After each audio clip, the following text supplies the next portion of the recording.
Namaskar, halo, selamat pagi anak-anak. Bagaimana kabar kalian hari ini? Mudah-mudahan semua dalam kondisi sehat dan berbahagia selalu bersama keluarga yang tercinta ya anak-anak. Mister tetap mengingatkan anak-anak untuk tetap jaga kesehatan, banyak minum air putih, rajin cuci tangan ya, dan jangan lupa makan makanan bergizi. Oke, bertemu lagi bersama Mister Wira di video pembelajaran bahasa Indonesia. Nah, pada hari ini kita akan melanjutkan materi tema 2 ya. Nah, namun sebelum memulai pembelajaran, alangkah baiknya kita berdoa terlebih dahulu ya anak-anak. Nah, persiapkan diri kalian masing-masing, Mister yang akan memimpin doa pada hari ini. Oke. Pada hari ini kita akan berdoa, ya, berdoa dimulai.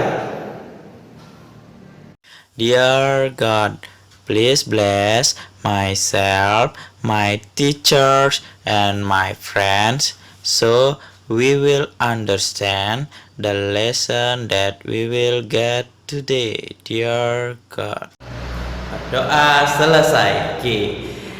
Mister selalu mengingatkan kepada anak-anak sebelum memulai suatu aktivitas, mulailah dengan berdoa. Tujuannya untuk apa? Ya, agar semua kegiatan yang kita lakukan berjalan dengan lancar dan baik. Oke, langsung saja anak-anak tonton video penjelasan materi tema 2 berikut ini ya anak-anak. Oke, sudah bersiap? Ayo kita nonton video Mister. Namaskar.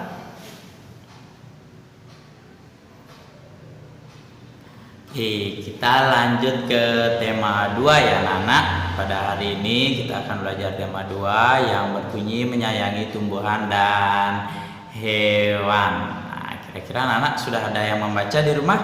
Nah, di tema 2 ini kita akan belajar 2 materi. Yang pertama yaitu ada KD 3.8 yang bunyinya menguraikan pesan dalam dongeng yang disajikan secara lisan, tulis, dan visual dengan tujuan kesenangan.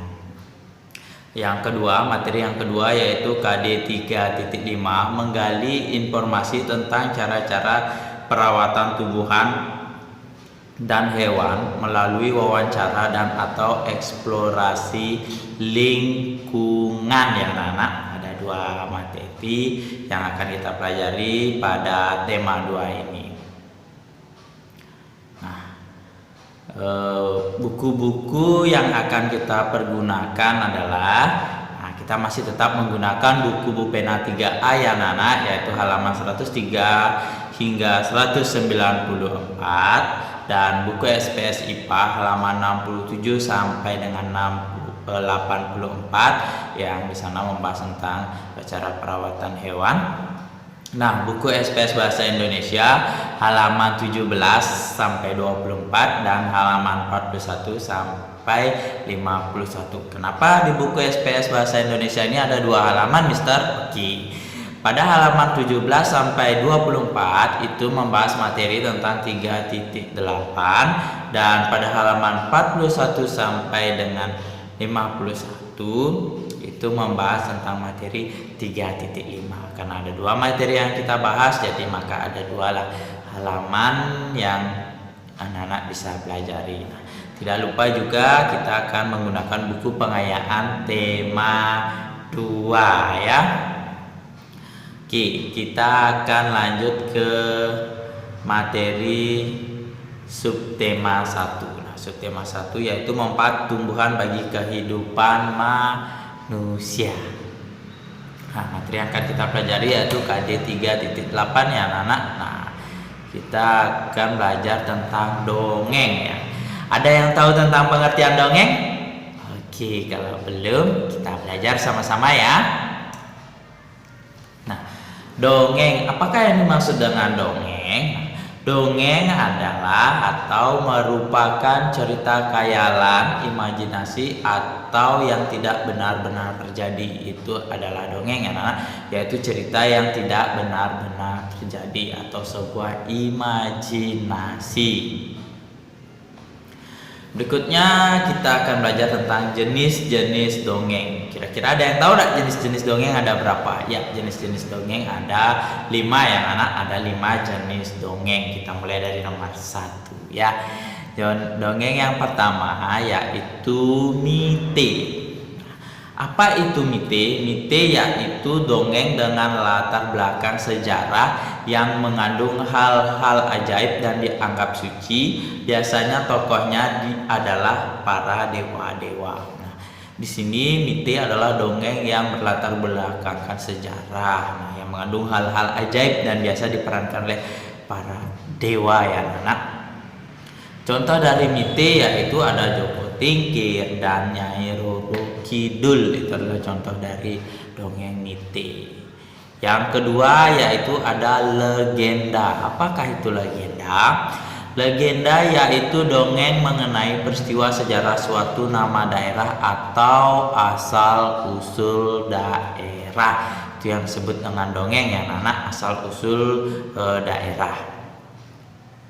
Yang ketiga itu contoh asal legenda yaitu Sangkuriang dan Batu Menangis ya anak. Kita lanjut ke dongeng yang ketiga yaitu Fabel. Nah, Fabel ini yaitu dongeng yang tokohnya adalah hewan dan menceritakan tentang kehidupan mereka. Ini Fabel adalah cerita yang diperankan oleh hewan, biasanya menceritakan tentang kehidupan para hewan ya anak. Contoh dari Fabel yaitu ada Kancil, ada Gagak dan Elang, dan Kalkun dan Elang. Nah, anak bisa cari-cari juga di internet dan di YouTube ya, cerita-cerita tentang Fabel, legenda dan Mite, masih banyak lagi ya. Ya, kita lanjut ke nomor 4 yaitu hikayat. Nah, apa sih itu hikayat? Oke, hikayat yaitu dongeng yang menceritakan kehebatan atau kepahlawanan seseorang. Jadi hikayat itu adalah menceritakan tentang kehebatan atau kepahlawanan seseorang ya anak. Nah, biasanya contoh dari hikayat yaitu Hang Tua, Malim Demam, dan Bunga Kemuning. Masih banyak lagi yang lainnya, bisa dicek di YouTube atau di internet ya anak, untuk menambah pengetahuan dan menambah ilmu. Yang kelima yaitu ada dongeng parabel. Apa itu parabel? Yaitu dongeng yang menggunakan perumpamaan untuk menyampaikan pesan moral. Nah, di sini parabel menggunakan perumpamaan ya, menggunakan perumpamaan. Contohnya itu ada Maling Kundang ya. Nah, pesan moral di sini adalah pesan-pesan yang ingin disampaikan oleh penulis terhadap pembaca atau pendengarnya agar bisa meniru hal baik yang ada dalam cerita tersebut atau tidak meniru hal yang kurang baik pada dalam cerita tersebut ya anak-anak. Sekarang kita lanjut ke subtema 2 ya. Sebenarnya manfaat hewan bagi kehidupan manusia. Kita akan masih belajar tentang dongeng ya, yaitu unsur-unsur dalam dongeng. Apa saja unsur-unsur di dalam dongeng ya? Yang pertama itu ada tokoh. Tokoh yaitu para pelaku yang ada di dalam dongeng. Itulah yang disebut tokoh. Ada pelaku yang ada di dalam dongeng. Yang kedua yaitu latar. Latar yaitu tempat, waktu atau suasana dalam dongeng. Nah, tempat yaitu bisa di sekolah, di rumah, di hutan, dan lain sebagainya. Waktu itu bisa pagi, siang, sore, malam. Nah, suasananya itu bisa suasana sedih, suasana senang, suasana takut. Nah, itu adalah suasana di dalam dongeng. Yang ketiga yaitu watak tokoh. Watak tokoh di sini maksudnya sifat dari tokoh yang ada dalam dongeng itu. Ada 2 jenis sifat yang terdapat di dalam dongeng, yaitu protagonis. Apa sih protagonis itu? Yaitu tokoh yang baik yang ada di dalam dongeng. Sedangkan antagonis adalah tokoh yang jahat yang ada di dalam dongeng. Jadi dalam suatu dongeng pasti akan ada protagonis dan antagonis. Tujuannya apa? Untuk membuat dongeng tersebut, cerita tersebut menjadi menarik ya. Yang keempat yaitu ada alur. Nah, apa yang disebut alur? Yaitu rangkaian peristiwa dalam dongeng. Itu ceritanya alurnya ada yang sedih, ada yang bahagia, bahagia, ada yang gembira, ada yang marah. Itu adalah alur atau rangkaian cerita di dalam dongeng ya. Nah, di sini yang terakhir yaitu pesan atau amanat. Tadi Mister sudah sedikit menyinggung yaitu pesan moral. Nah, sini pesan atau amanat. Apa sih itu pesan atau amanat? Yaitu pesan yang ingin disampaikan penulis dongeng kepada pembaca. Nah, di dalam dongeng itu pasti ada pesan yang ingin disampaikan oleh penulis dongeng kepada pembaca agar bisa ditiru atau tidak ditiru. Maksudnya yang baik kita tiru, yang kurang baik kita tidak tiru. Itulah yang maksud dengan pesan atau amanat yang terdapat dalam dongeng. Nah, untuk memahami isi dongeng, lanjut ya anak-anak. Untuk memahami isi dongeng, apa kira-kira yang harus kita lakukan? Nah, untuk memahami isi dongeng yang harus kita lakukan yang pertama, membaca dengan sungguh-sungguh. Membaca dengan sungguh-sungguh dongeng tersebut dipahami. Kalau sekali belum paham, 2 kali dibaca. 2 kali belum paham, 3 kali dibaca. Dibaca berulang-ulang ya anak-anak sampai benar-benar paham. Oh, maksud dari dongeng ini seperti ini. Pesan moral yang ada dalam dongeng ini. Jadi kita akan tahu. Tuh, untuk memahami isi dongeng, baca dengan baik, dengan cermat. Nah, kalau kita bisa membaca dongeng, tapi kalau kita mendengarkan dongeng, kita mendengarkannya dengan sungguh-sungguh, mendengarkannya dengan seksama, tidak sambil bermain, dengarkan dengan sungguh-sungguh atau benar-benar mendengarkan apa yang dibacakan sehingga kita bisa mendapatkan informasi atau mendapatkan pesan moral dari seseorang yang membacakan dongeng tersebut. Yang ketiga yaitu mencatat informasi penting yang terdapat di dalam dongeng. Nah, kalau kita mendengarkan dan membaca ingin cepat untuk memahami, kita bisa sambil mencatat. Ada menulis sambil membaca. Oh, ini kita bisa catat.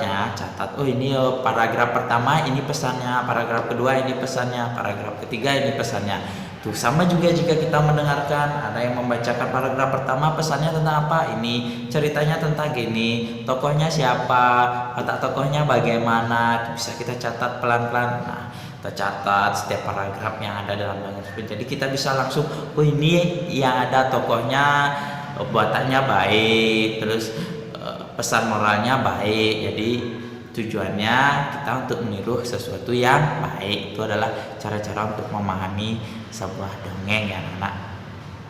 Nah, sekianlah materi KD 3.8 tentang dongeng kita sudah bahas. Next video Mister akan membahas materi kedua tentang wawancara ya. Jadi anak-anak bisa baca di buku SPS Bahasa Indonesia dan Pengayaan, serta bupenanya juga dibaca. Di situ ada tentang dongeng jadul ya anak-anak, tentang dongeng, bisa dijawab latihannya. Oke, sekian pembelajaran pada hari ini. Bertemu di video pembelajaran berikutnya. Namaskar. Anak-anak sudah ditonton video pembelajaran yang Mister berikan ya. Mudah-mudahan video yang Mister berikan bisa membuat wawasan atau pengetahuan anak-anak bertambah, dan Mister sangat berharap materi yang Mister sampaikan dipahami ya. Videonya bisa ditonton berulang-ulang kali. Nah, jika anak-anak memiliki pertanyaan, bisa tulis pertanyaan di bawah ini ya, di kolom komentar, atau bisa menyampaikannya lewat wali kelas kalian, biar wali kelas kalian menyampaikan kepada Mister Wira, atau bisa juga langsung WA ke Mister Wira materi yang belum dipahami. Oke, nah sekian pembelajaran pada hari ini. Namun sebelum kita mengakhiri pembelajaran, terlebih dahulu kita akhiri dengan berdoa ya anak ya. Persiapkan lagi diri kalian masing-masing, rapikan bukunya, rapikan alat tulisnya. Mari kita berdoa untuk mengakhiri pembelajaran pada hari ini. Oke, berdoa dimulai. I close my eyes and see myself go very high deep in myself. Now I become the Lord Himself. I never alone with God inside me. I am very strong and soft as can be, for the whole universe is there inside me. God is always with us. He is in our very own heart. Feel His love in our heart and all around us everywhere. Berdoa selesai. Oke, sekian pembelajaran pada hari ini. Bertemu di video pembelajaran Mister berikutnya. Bye. Namaskar.